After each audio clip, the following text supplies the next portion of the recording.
Salut, c'est Margot et aujourd'hui je reviens pour une nouvelle vidéo. Ça fait quelques temps que je réfléchis à diversifier un peu ma chaîne, ou en tout cas le format de mes vidéos, parce que je me suis aperçue que moi-même quand je regardais des vidéos, je préférais regarder des vidéos plutôt courtes. J'ai donc pensé, au lieu de vous faire par exemple des updates lecture qui durent plus d'un quart d'heure la plupart, je vais essayer de vous faire une vidéo par livre. À chaque fois que je finis un livre, en fait, je vais vous en faire une vidéo. Comme ça, ça vous permet de finalement regarder plus vite la vidéo. Et pour moi, ça me permet aussi de pouvoir vous proposer beaucoup plus de vidéos dans la semaine ou dans le mois en tout cas. Je commence donc ce format vidéo aujourd'hui même si du coup elle durera un tout petit peu plus longtemps vu toute mon explication du début. Mais je vais donc commencer de suite avec ma première lecture du mois de février qui a été Ruby Red par Kerstin Gier.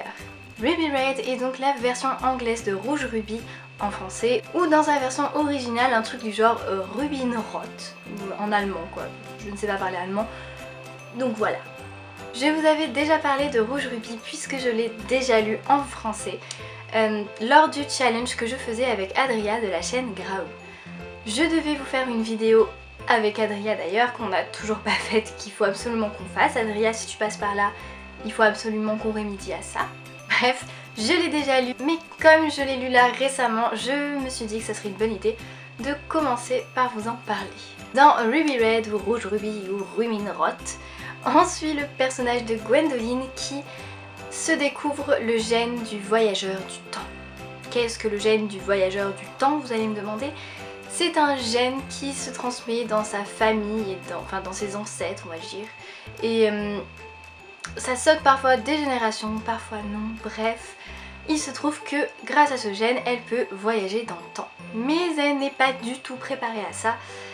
Et elle est un petit peu déboussolée par tout ce qui lui arrive. J'ai beaucoup aimé cette lecture, comme la version française, je l'ai lue très vite. Et j'ai vraiment trouvé la plume de l'auteur, donc du coup, celle-là c'est la plume du traducteur, mais bon, la plume de Kerstin Gier est vraiment, je trouve, addictive. On commence à lire le livre, on a vraiment envie de le lire d'une traite, et ça j'ai vraiment aimé. L'écriture est simple, hein, on peut pas dire qu'elle soit non plus très recherchée, mais du coup ça permet de lire très vite et parfois c'est vraiment pas plus mal. J'ai beaucoup aimé le personnage de Gwendoline qui est une fille à peu près ordinaire, à part bon, le fait qu'elle voit un fantôme.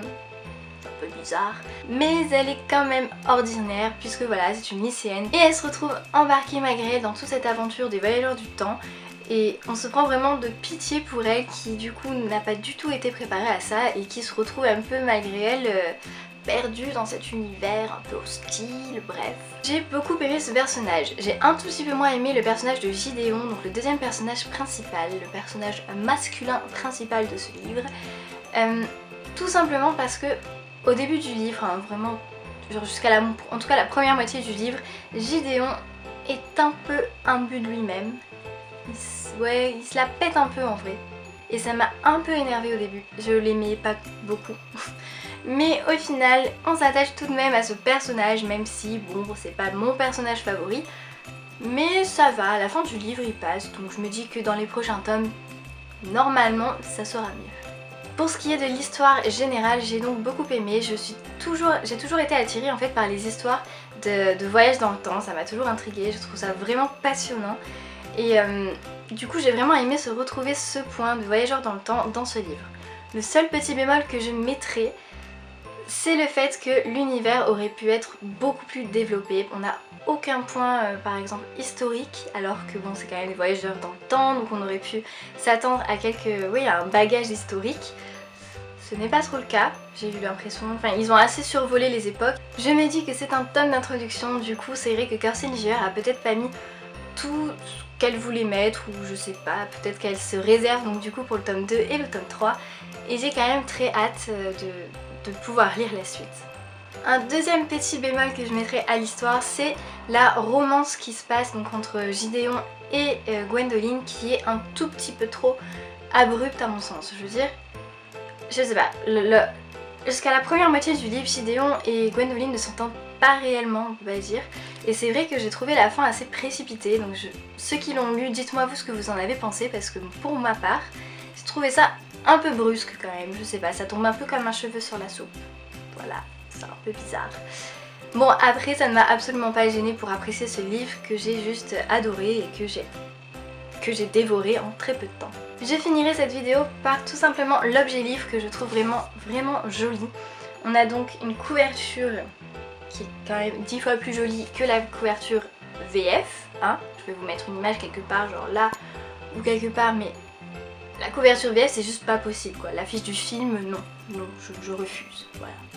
J'ai donc adoré les éditions donc Henry Holt qui ont édité cette version de Rouge Rubis. Voilà, c'est un hardback qui est voilà quoi. Et je vais vous montrer du coup la tranche du livre sans la jaquette. Voilà, quand vous enlevez la jaquette, voilà, donc c'est un livre tout simple hein, en carton rouge du coup puisque c'est Rouge Rubis. Voilà, et on a du coup la tranche qui est juste trop jolie. En fait, je sais pas si vous voyez mais elle brille un peu, enfin bref. Bref, c'était une très belle édition et j'ai adoré ce livre. Voilà tout ce que j'ai à dire sur Rouge Rubis, j'espère que ça vous aura plu. Dites-moi vous si vous l'avez déjà lu, ce que vous en pensez, j'aimerais vraiment savoir votre avis pour pouvoir en discuter, pouvoir un peu débattre sur cette histoire. J'ai aussi ma chronique de Rouge Rubis qui est toujours disponible sur mon blog où je vous laisse donc l'adresse en barre d'infos. N'hésitez surtout pas à y aller, à commenter et à me dire votre avis. Cette vidéo est donc maintenant terminée. Déjà, oui, je sais, vous êtes triste sûrement. Bref, j'espère qu'elle vous aura plu. Dites-moi en commentaire ce que vous en avez pensé encore une fois. Dites-moi vraiment si ce format vous correspond mieux ou si vous préférez que je revienne à mon ancien format. Même si vraiment je pense que celui-ci serait plutôt cool pour que justement je puisse vous offrir plus de vidéos sur la chaîne, plus régulièrement en tout cas. N'hésitez pas aussi à me dire si vous voulez que je m'attarde sur un point en particulier, que ce soit l'histoire, l'écriture, les personnages, bref. Dites-moi tout ce que vous pensez en commentaire, je serai ravie d'entendre vos avis, enfin ou de lire vos avis. En attendant, vous pouvez toujours me retrouver sur les réseaux sociaux, tout est en barre d'infos. Et moi je vous retrouve très vite pour de nouvelles vidéos.